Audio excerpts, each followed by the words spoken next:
Hello, hello, hello, everyone. Welcome again to another Center for Black Equity Community Conversations. Um, Everyone knows who I am. My name is Kenya Hutton. I am the Deputy Director here at the Center for Black Equity, and I'm going to bring on my amazing co-host, Tony Marie Preston. Hey, Tony.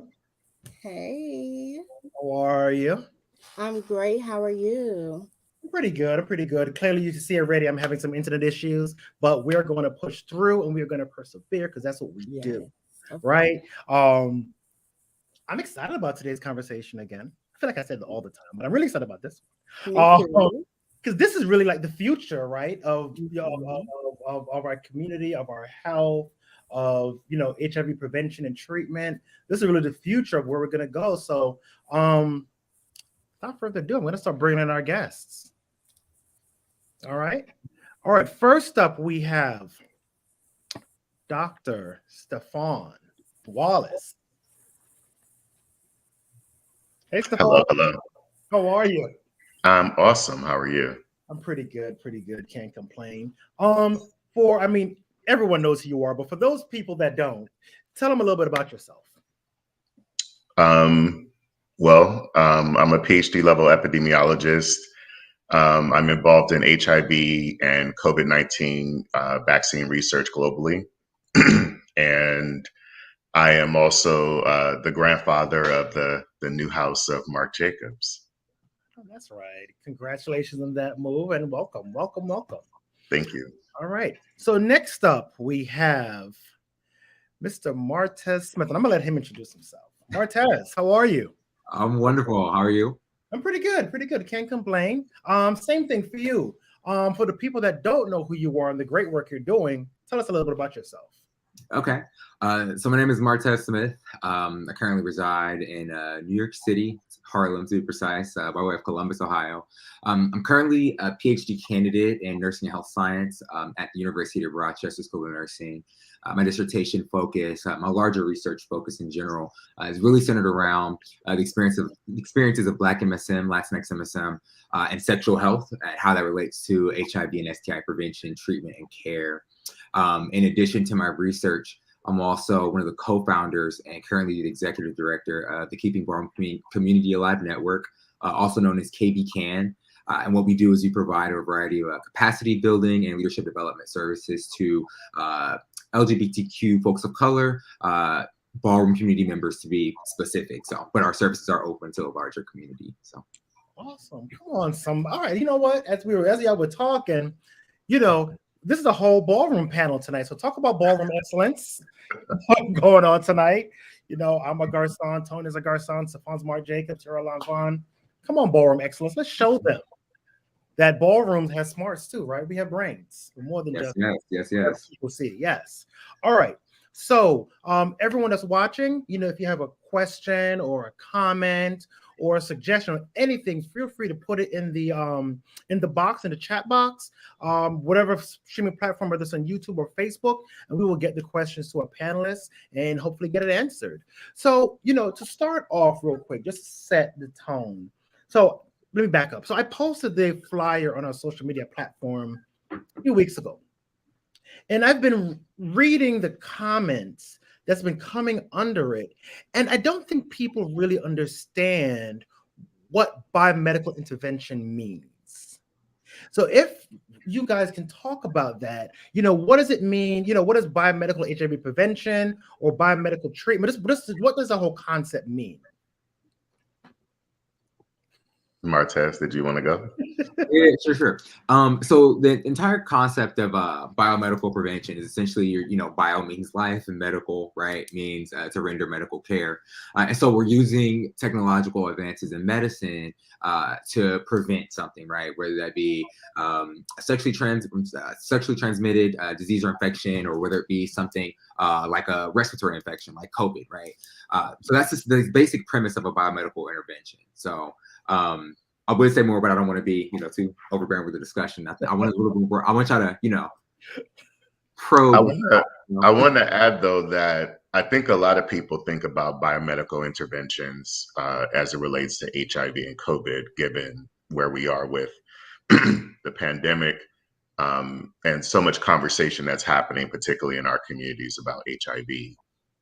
But truly, high blood pressure medication is a biomedical intervention. Right. Asthma pumps are a biomedical intervention. So there are lots of biomedical interventions that exist, and they were brought forward because of research and from people participating in that research. Okay, awesome. Thank you for that. Thank you both for that explanation. I hope that answers some questions, because I just been reading and I've been reading it. I haven't responded because I was like, I'm going to wait for you all, the experts, to talk about that. But I realized people don't know when you said biomedical intervention, they don't know what that means, and they go on this whole like biohacking and changing this, and it like, I could kid you not, that thing went so many different directions. So thank you all for like giving like a really easy, succinct definition of what it means. All right, so PrEP, right, is something that we've had around for quite some time now, right? And there's been different communities that have been good at uptaking it. Some have struggled, but what we notice is that, or what we've been told is that, really MSMs, especially Black queer folk, around the ages of 16 to 21, seem to not be getting on PrEP as much as the other populations. So the first question that we got sourced, and just for everyone watching, the questions that we have sourced came in from like memberships, community, staff. It came from a group of people, right? So the first question that came up was, what are some of the barriers for PrEP engagement with MSMs 16 to 21 years old? Where do we start?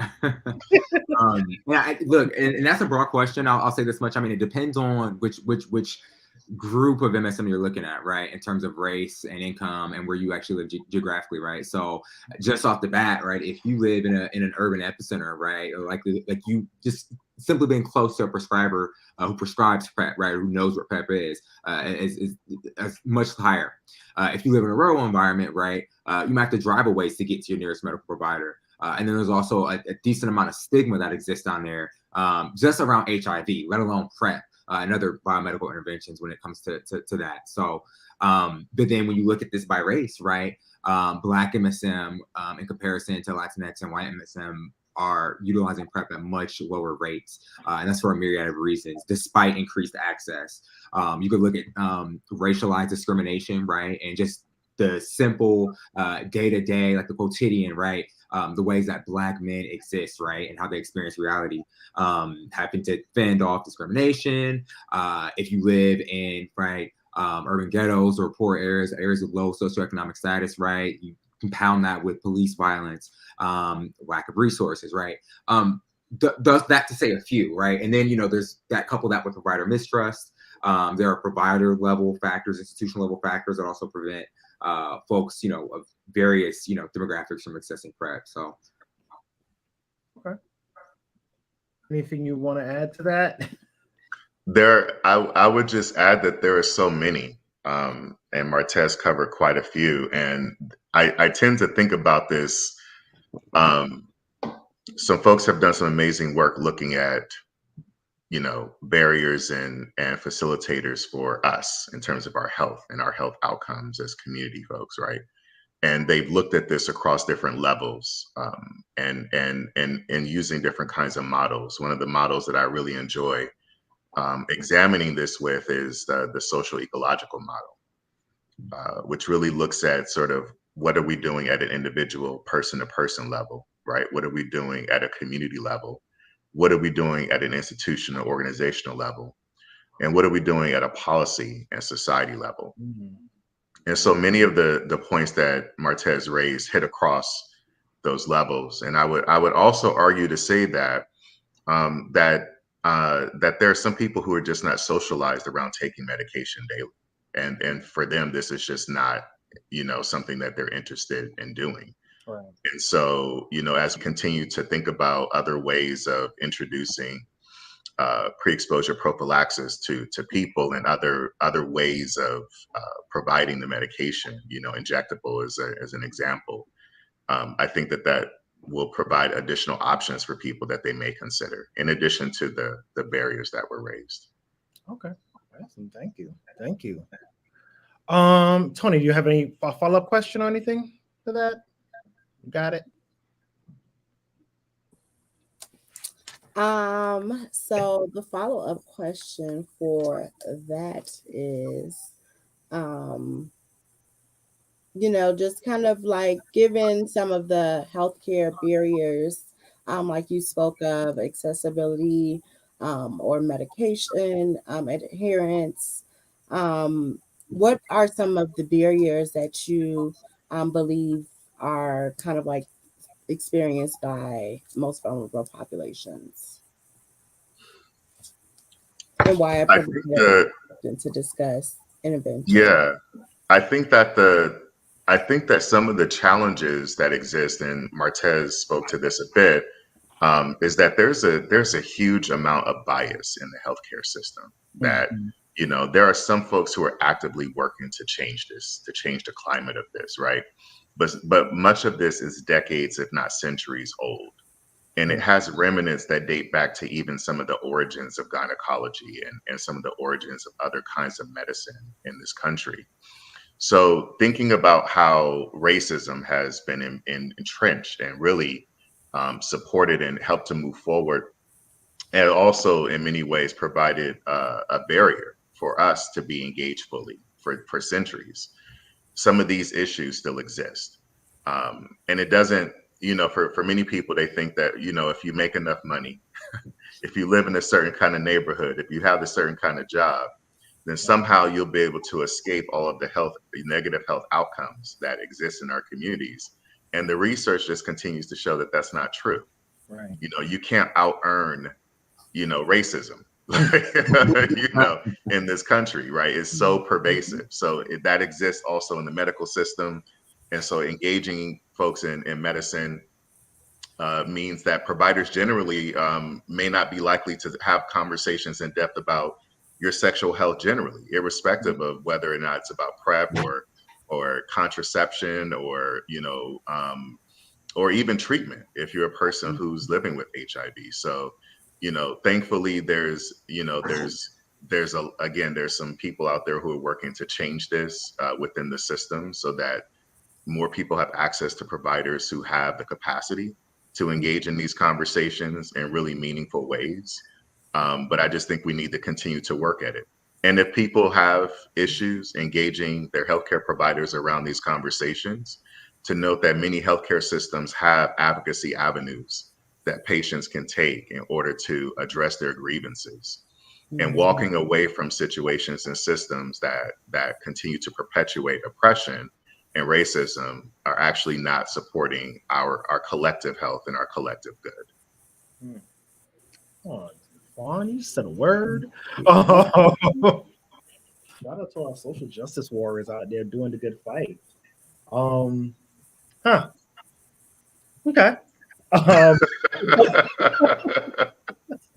mean, that was like such a well-rounded answer. Like that was a perfect answer to that question.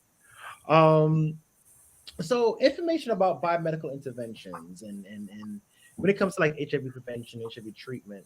I guess since in this question, I want to know, should the information be spread to everyone or should the information be prioritized to groups heavily affected by HIV? What's your thoughts on that? Well, I'm a big I had to go first. I'm a big proponent of comprehensive sexual health education, and so I think this information needs to be spread to everybody. I mean, you incorporate a little bit of like social theory in there. We don't live insular lives, right? This also is directly related to the socio-ecological model, or Bronfenbrenner's socio-ecological theory. We don't live these insular lives that are impacted by individual relationships to larger neighborhoods and communities, relationships to institutions, and large relationships to laws, right? These are things that we interface with and interact with every moment of every waking and sleeping moment of our lives.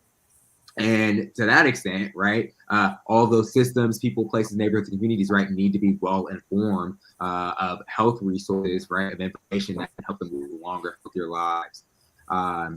Now, I think on the other hand, I definitely think advances in biomedical interventions, right, should be prioritized for folks living with HIV, especially if they're affected, right? But that shouldn't stop the larger project of educating the larger public about these advances and about this information. And I think it's about sensitizing and the broader context for me about this is, educating to ensure that people have the information. I think about PrEP as an example, oral daily PrEP as an example, and how I will talk to Black women that I meet in different places around the country. And particularly 5 years ago, people were not having any awareness of PrEP. Mhm. And, largely it's because, the messaging wasn't directed at them. So when we situate the education and the marketing and efforts to, raise awareness about these products, and we only focus them in specific communities because those communities, and rightfully so, have a prioritization because of the impact, we're losing the battle regarding destigmatizing HIV, because we're also simultaneously saying, without saying, that only these folks over here need to be concerned about HIV. So it's really important that the message get out to everyone, that we do as much as we can to destigmatize HIV and help people to understand that this is not a health condition or disease that only impacts one kind of person. Right. It's so funny you mentioned that because it's true. A couple of years ago, I was talking to a family member about PrEP, and they had no idea what I was talking about. Mm-hmm. They was just like, oh, Kenya's always in some like something else. So they was just like, oh, whatever. And then she saw it on a bus, and she was excited. She's like, oh my God, Kenya told me about this a couple of years ago. And look at it now, and I'm like, see, I told you. I told you this stuff. Like it's out there. It's out there for all of us. But you're right, because it was. She thought it was just a Black gay men's thing, and she didn't even, for whatever reason, her healthcare provider didn't even engage in her in the conversation about PrEP. Like when I brought it up to her, I might as well have been talking French to her. She had no idea what I was talking about. And then she saw it on a bus driving by, and she was like, "Oh my God, this is what Kenny was saying." But that's a whole nother conversation about information should be shared to everybody, because you never know. She could have had a friend that was part of the community that she could have recommended it to. You know what I mean? Right. And I was having a conversation with a funder recently about providing some services to people, and they were like, "Well, how do I know it's getting in the right hands?" And I was just like, "It's not about getting in the right hands. You may not be the person that needs that service, but you may know somebody, right? So we don't want to like lock ourselves, like only these people should get it. No, we should everybody and let it work its way out." So anyway, yes. Kudos, I agree with everything. Tony, want to take the next question? Sure. So, how can or will new HIV biomedical interventions promote harm reduction and reduce health disparities within the Black LGBTQ plus community? There's a couple of different ways that I think this question can be responded to. Honestly, from a research perspective, I guess I'll start there. As products are being researched and they're going through the whole research process, the idea that we're working more intentionally to ensure that members of our communities are being included as participants in research, as well as folks who are driving and leading research studies, is critical.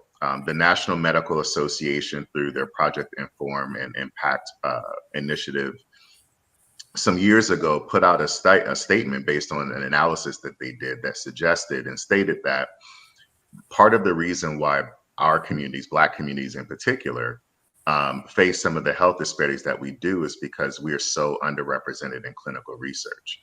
And that is clinical research that develops the data, that develops the information that helps to inform product development and how products move forward, et cetera. So if we're underrepresented in this space, meaning that there's not enough of us in there that even represents our population size, that means that this data is largely not capturing our lives, our lived experiences, like who we are as people.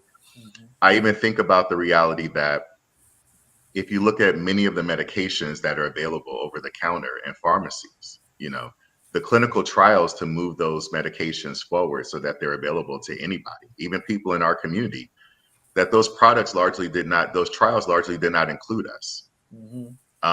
So I think it's really important that, in order for us to really get a handle on the health disparities that impact our communities, we need the data.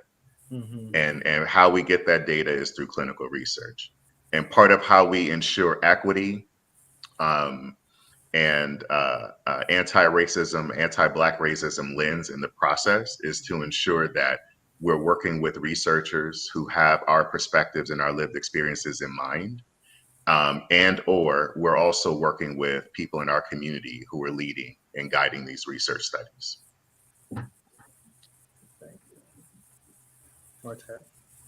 Yeah, I agree wholeheartedly. Can you just flash the question up there one more time? I had like a question. Sure. So yeah, how can a new biomedical interventions promote harm reduction and reduce health disparities? So one of the things about harm reduction and one of the things about just interventions, right? Just outside of the research context, right? Just in the real world, like you think about PrEP, or even treatment as prevention, right? Because treatment as prevention is technically a biomedical intervention, right? That's making sure folks are engaged in care and adherent to medications so that they're undetectable, thus unable to transmit the virus to their sexual partners.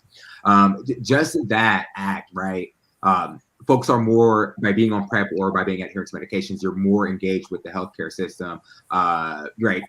Than you would be if you weren't, right? So you kind of think about that socialization around, right? Just getting used to the idea of even engaging with the medical care system, right? That helps.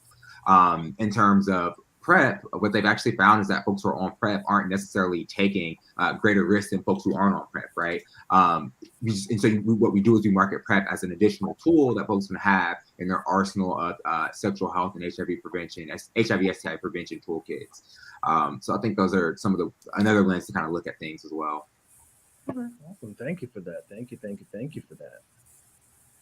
So it's so funny because I think y'all answer the question that's coming up shortly, but I'm gonna let it slide. All right, the next question is: what recent or upcoming studies or research should public health professionals and community members know about? Where can we find this information and disseminate? So what's on the horizon? Y'all two at once. I know Stephaun always keeps me abreast of everything that's going on. I mean, there's so much happening. Yeah, that's like where to start. I mean, we're still in the COVID space. A few developers have submitted their applications for licensure to the FDA for COVID-19 vaccines.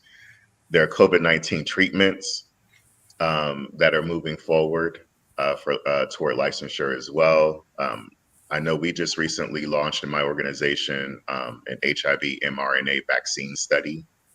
So very excited to look at how we took lessons learned from our prior HIV work to inform our COVID-19 vaccine work, and now taking lessons learned from our COVID-19 vaccine work and applying it to our HIV vaccine work.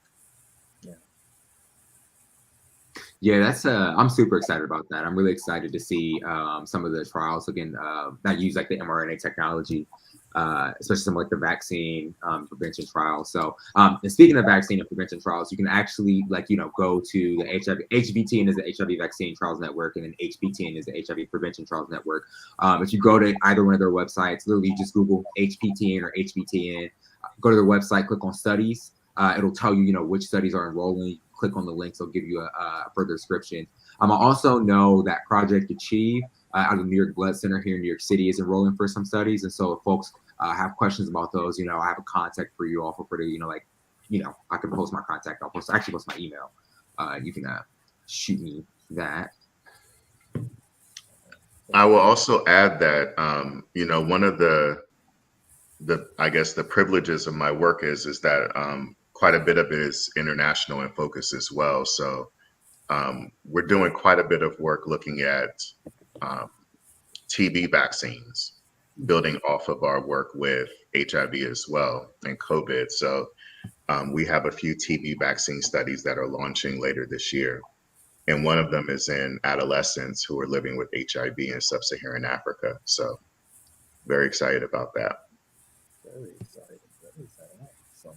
Awesome. Okay. So what I'm going to do, I'm going to take a quick 30-second break, show a commercial from one of our sponsors, and we come right back with this ballroom excellence. Come on. Great. All right. Step up, prep up to help keep you free from the risk of HIV. Descovy for PrEP, a once-daily prescription medicine that helps lower the chances of getting HIV through sex. It's not for everyone. Descovy for PrEP has not been studied in people assigned female at birth. Talk to your doctor to find out if it's right for you. Descovy is another way to PrEP. Descovy does not prevent other sexually transmitted infections, so it's important to use safer sex practices and get tested regularly. You must be HIV negative to take Descovy for PrEP, so you need to get tested for HIV immediately before and at least every 3 months while taking it. If you think you were exposed to HIV or have flu-like symptoms, tell your doctor right away. They may check to confirm you are still HIV negative. Serious side effects can occur, including kidney problems and kidney failure. Rare life-threatening side effects include a buildup of lactic acid and liver problems. The most common side effect was diarrhea. Tell your doctor about all the medicines and supplements you take, or if you have kidney or liver problems, including hepatitis. If you have hepatitis B, do not stop taking Descovy without talking to your doctor. Ask your doctor about your risk of HIV and if Descovy for PrEP is right for you. Get help paying for Descovy for PrEP. Learn more at stepupprepup.com. Awesome. Thank you. Thank you. Thank you.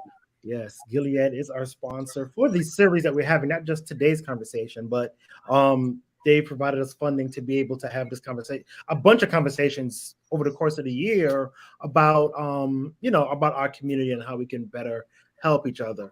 Got a comment here. Wants to say hello, Stephaun, Tandra. Hey, Tandra. And Tandra says call. And anyone else that's watching, feel free to drop your questions, comments, suggestions. We'll get it up on the screen and get these answered. So the next question, we'll go to Tony. So how do we understand clinical research when it comes to the context of Black Lives Matter and Black Lives Matter, movements?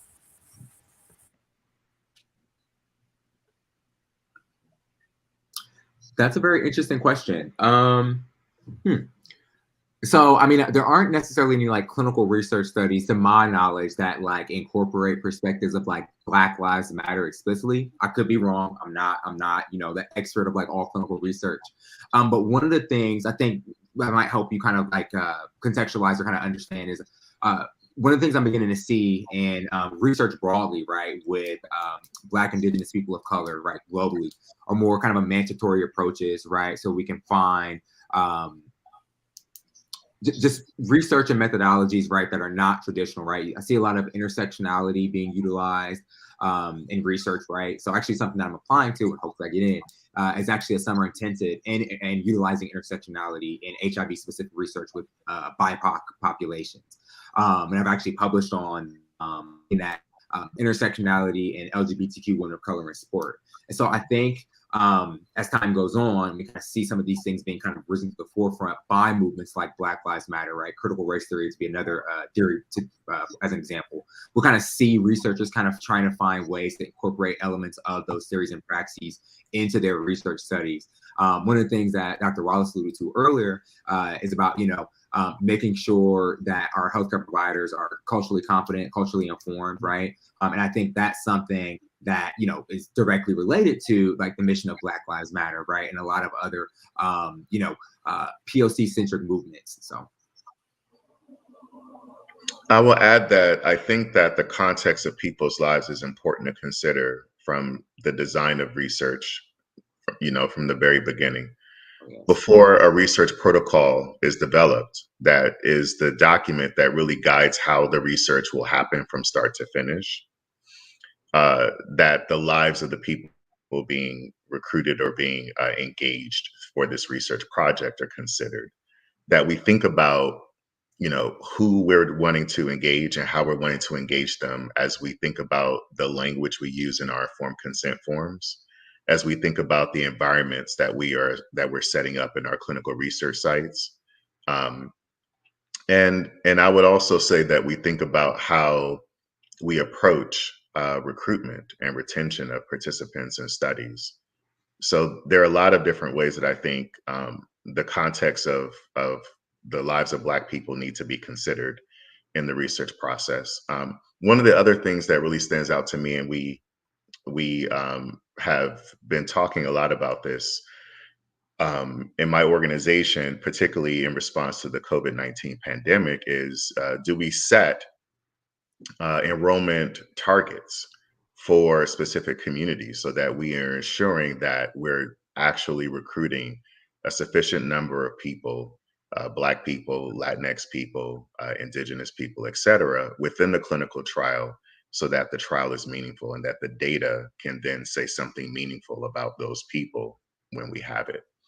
So there's a lot of ways that I think that clinical research can really be modified in ways that really speak to the lives of Black people, and don't and don't just make them numbers in the process. Right. Yeah, very true. Very true.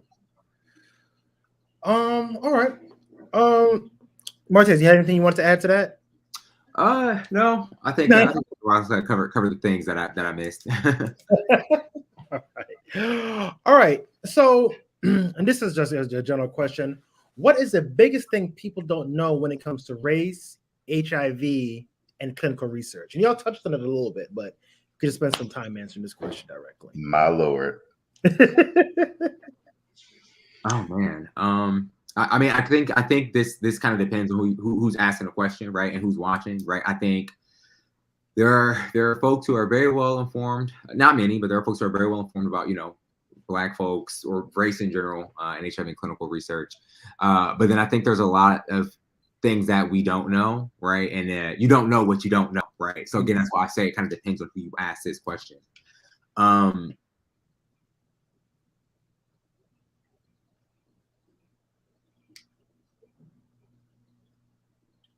think one of the biggest things, if I can jump in, yeah, because my wheels are still spinning.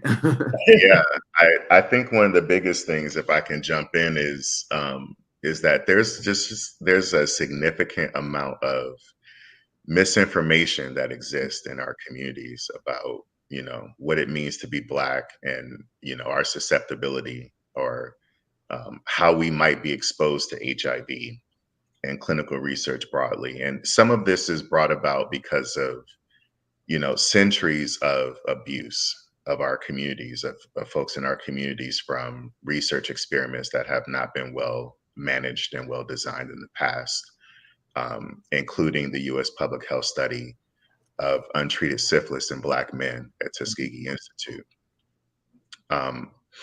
And some of these experiences, I think, are a part of a narrative, a counterculture narrative that has been constructed by people outside of our community, that has been fed to people within our community in order to further create dissension and divide. And we saw quite a bit of this happening during the COVID pandemic, when there were white groups who were out there literally constructing memes and videos, et cetera, in order to drive Black people away from vaccinations, from clinical trials. And some of them were attempting to recruit Black nurses and Black physicians as part of the process as well. So I think there's a lot of skepticism in our community regarding HIV, regarding clinical research. And I would say for the most part that skepticism is healthy and it makes sense. And it's valid. I would also add that that we can't sit in skepticism, that part of the power of questioning and skepticism is the ability to not just pose a contrasting thought and opinion, but to actually seek perspective and to seek understanding. And I think if we approach it from that lens, then we would all be doing ourselves a great service, not just in terms of learning more about research, learning more about HIV, but also helping to further understand and create bridges within our community to this process. One of the things I will also mention about HIV, since I mentioned the mRNA vaccines, is that one of the co-developers of the mRNA COVID-19 vaccine tested in the Moderna trial was a Black woman named Dr. Kizzmekia Corbett. and that there are Black people all throughout the clinical research process. Unfortunately, there's not a whole lot of us, but there are Black people all throughout the process, you know, who are looking at data, who are involved in processes, who are working tirelessly to ensure that the lives and experiences of Black people and other groups who are non-white are being looked at and being carefully considered in these processes. So. Can't sit in skepticism. I wrote that down. I don't know if you saw it. I looked down. I was like, I'm gonna use that against somebody in a minute. Yeah, that was eloquently stated. Yeah. Yes. No, yeah. I don't even have any follow-ups behind that one. Tony. So, what tools exist now to help clinical trial sites support those coming from the Black experience? There are quite a few tools. You know, Martez mentioned the HIV Prevention Trials Network, so I want to lift them up for a second. You know, that's one of our sister networks. They created this this cultural responsiveness training called Presence at the Table. That is amazing. That we've also adopted in our organization, and we've also seen implemented in many other spaces. But cultural responsiveness trainings generally in the clinical research context are critically important. There's also the C4 model, which is a model that Dr. LaRon Nelson, one of my colleagues, developed, who's also a researcher with the HIV Prevention Trials Network. And it's a model that literally takes in the lived experiences of Black people in the context of introducing a biomedical product, and recognizing that giving somebody a pill or giving somebody an injection in and of itself is not going to get the result that we're looking for, that we really need to start from ground zero and look at where are people at in their lives, and how are they navigating these systems that are designed to oppress us, and what can we do to mitigate the harms caused by those systems while simultaneously providing them education and opportunities to have different health outcomes in the process. And I'll pause there for Martez. Yeah, I would just add that I actually had the privilege of working with Dr. LaRon Nelson. He's actually one of my mentors, and he serves on my dissertation committee.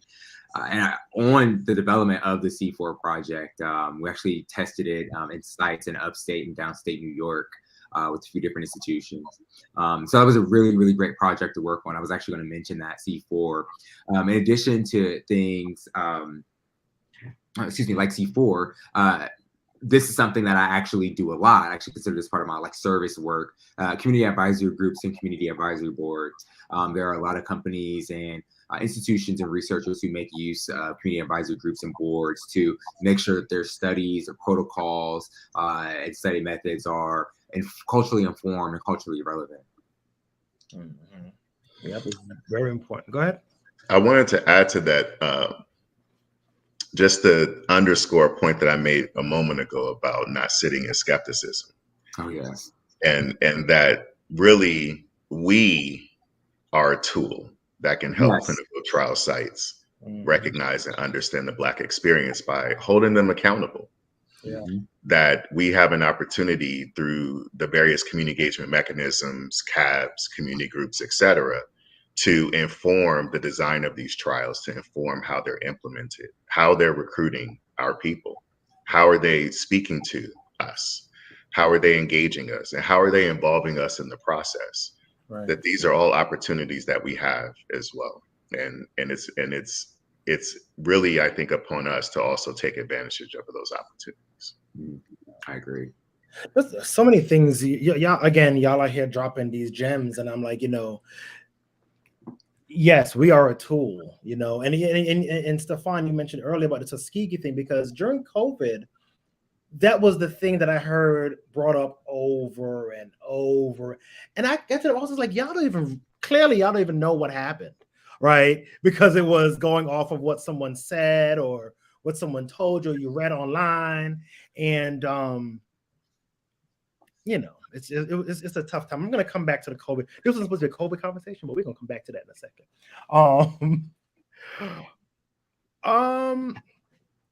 How can people be informed about advancements in HIV treatment and prevention? I know you mentioned some there, Martez. Do you have any others you guys might want to drop and share with our viewers?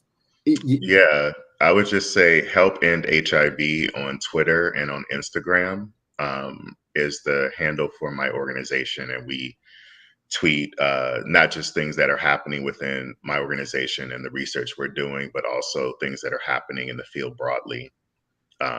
And there are other groups I know who are doing this as well. If folks are on Twitter, follow like valid, verified handles who are talking about these topics. You know, HIV.gov. Body Pro. The Body Pro does amazing work in this area. So there are folks.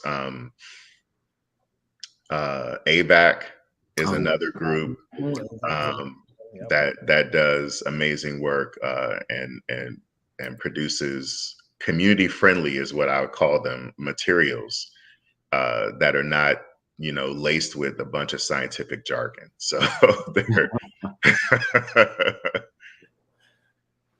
What about you, Martez? You had any others you wanted to drop in? I was looking at Treatment Action Group was another group that kind of came to mind. So yeah. The Black AIDS Institute, Black AIDS Institute, Southern AIDS Coalition. So many resources, right? Mm-hmm.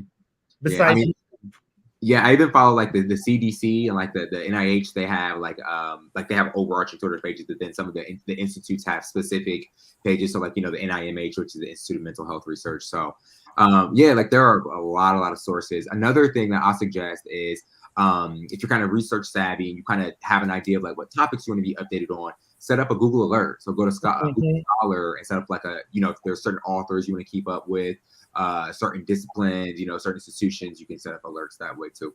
Yep. I was just working on some Google alerts right there. But again, so follow verified resources, not YouTube, not a repost of a repost or retweet of a retweet of a retweet. Verified, valid sources is the way to go. Tony, you got anything else you want to add on before I veer off into my rant of COVID and HIV? Go right ahead, Kenya. So at the onset of COVID, there was some concerns about resources being taken from HIV work to put into COVID, and that was creating some concerns for folks. Did you find that to be true, that resources was pulled from HIV research and put into COVID, or not? I represent, you know, I represent one of the global HIV research networks that's funded by the NIH, and I can say that from my experience, that wasn't true in my organization. You know, our HIV studies paused briefly during the earlier part of the pandemic because of safety precautions for the participants in those studies and the study staff. But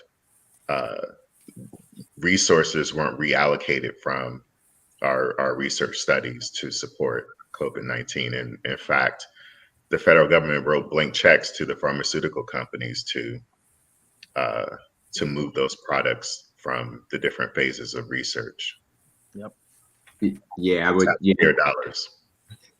Yeah, I was gonna add. Yeah, like, you know, my experience was not necessarily that resources were reallocated. If anything, in my experience, I received additional resources to buffer against the negative impacts of COVID.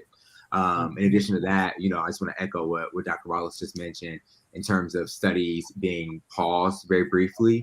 Some folks, if they were able to, they just pivoted to online research.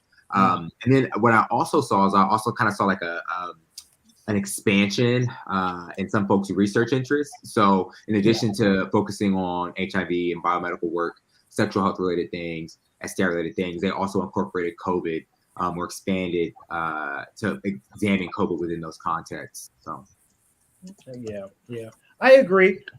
I knew that, but I wanted people to hear it from you all, because you all are really there, like hands in. You know, I just read the great stuff y'all send out an email. Y'all are out there actually like doing the work.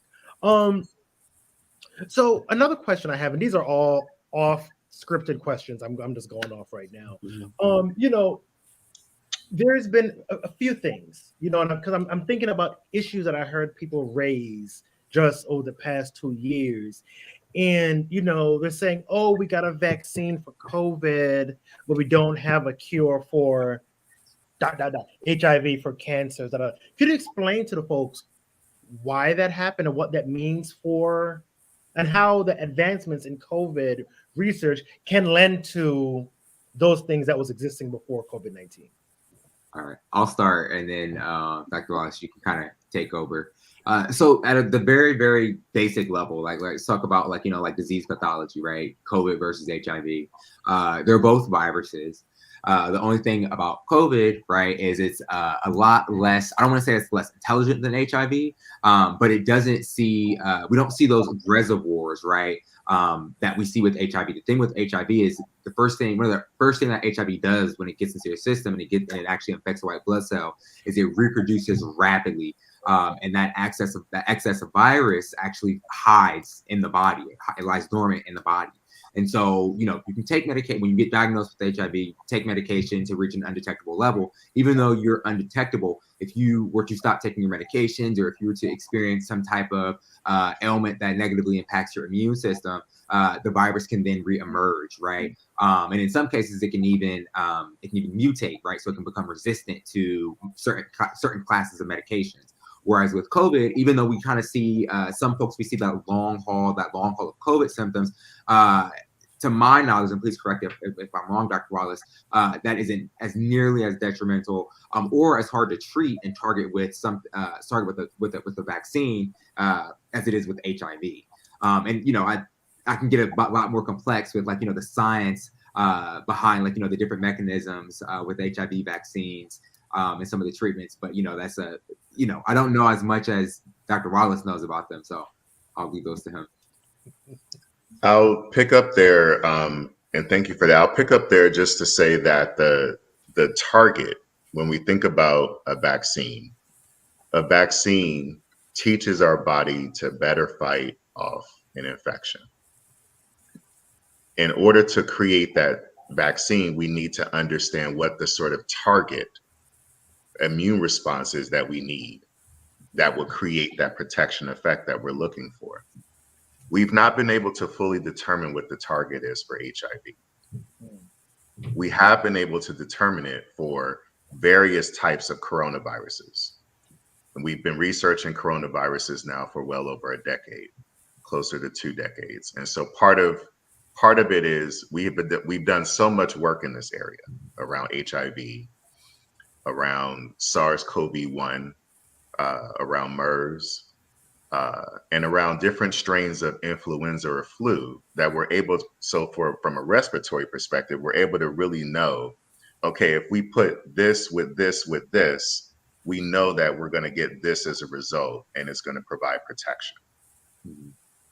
So getting to the place of getting a COVID-19 vaccine was in part, one, based on our understanding of coronaviruses that spans almost two decades.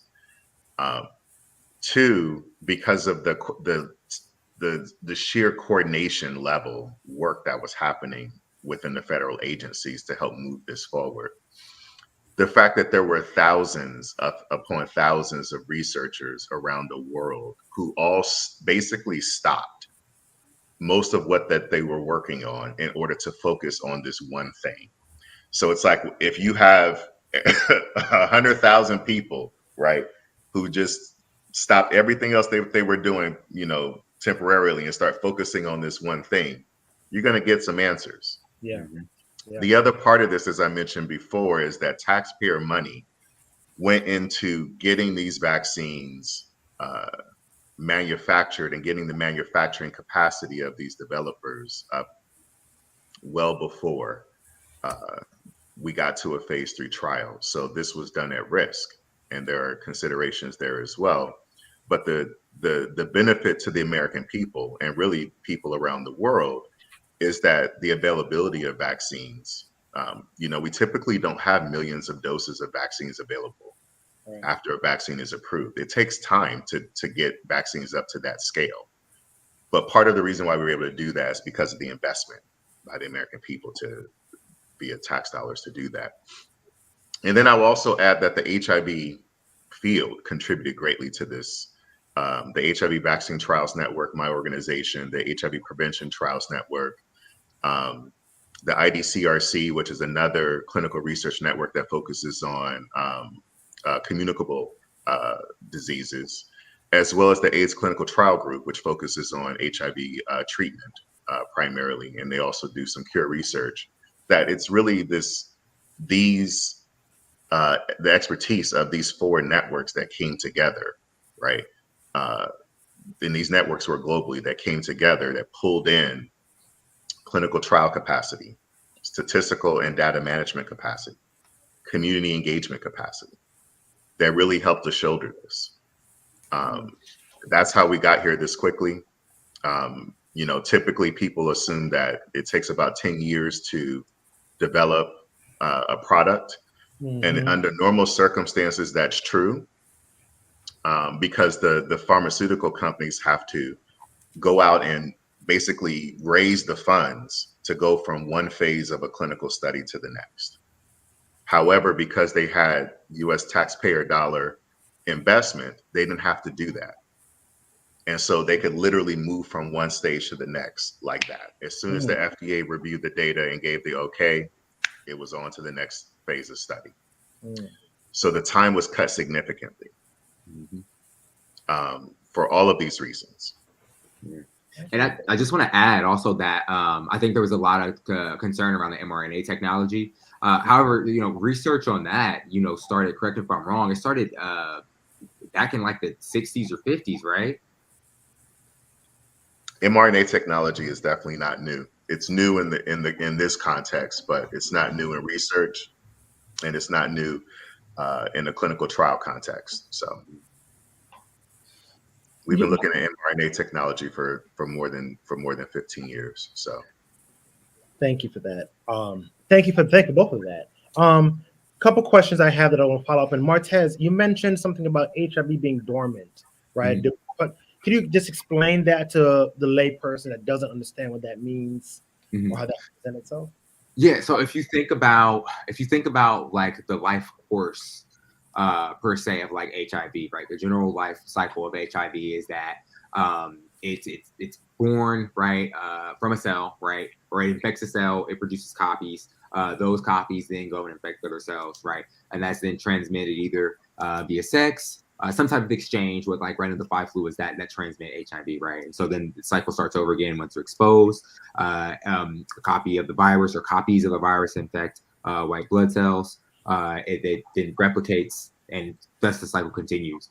Early on in the infection, like when the person is first exposed to HIV and it successfully infects a cell, what happens is it rapidly reproduces.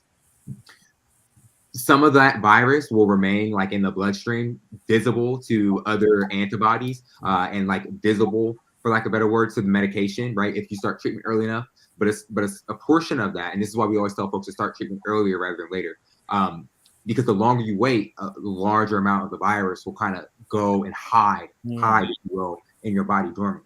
And that's why I said, so folks living with HIV, although they can maintain viral suppression, if they were to stop taking their medications, after so many weeks or months, right, the virus would resurge, right?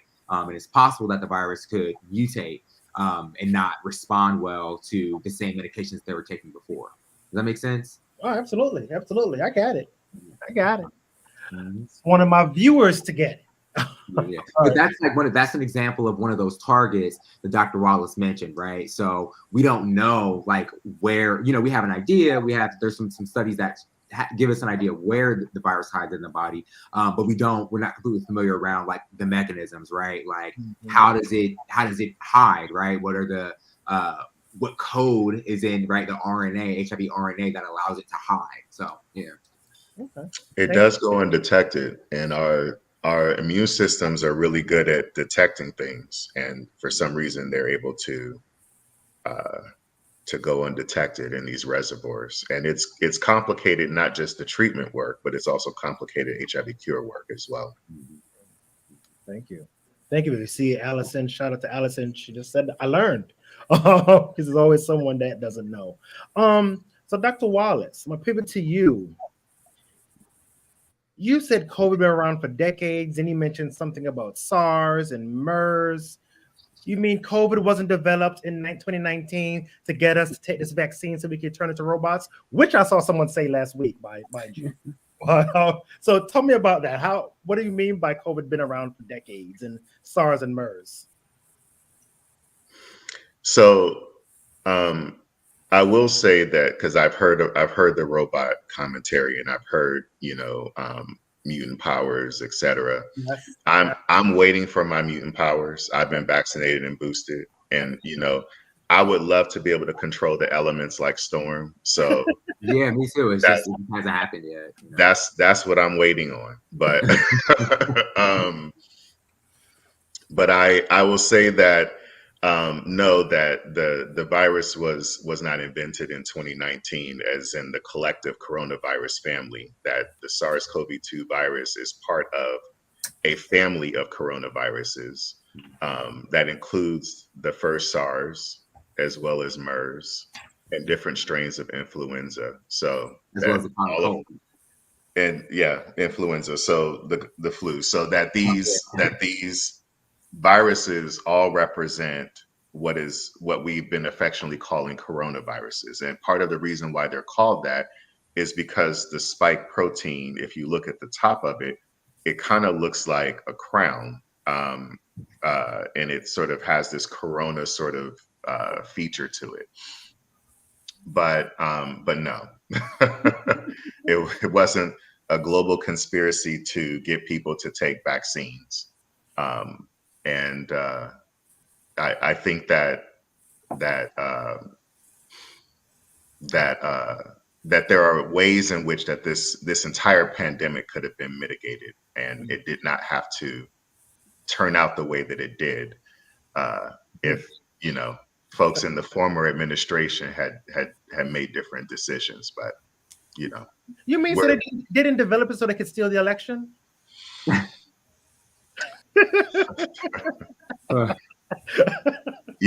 have to say that I don't think that he's that savvy.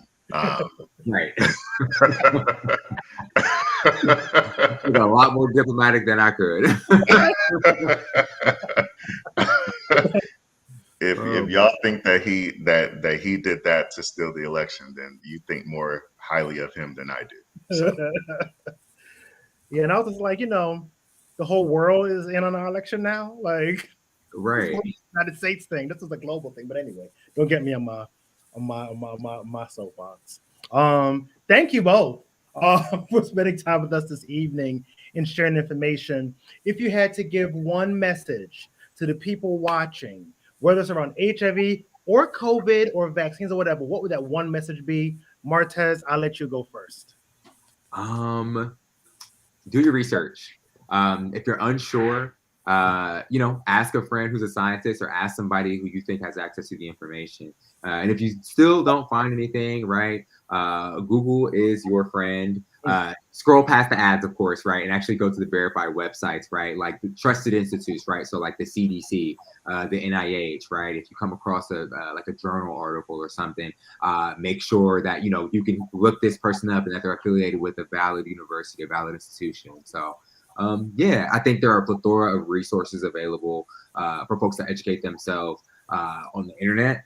If you can't find them, again, feel free to shoot me an email. I'm always willing to have a discussion with folks and answer their questions and concerns around research and clinical trials in general. So, awesome, thank you.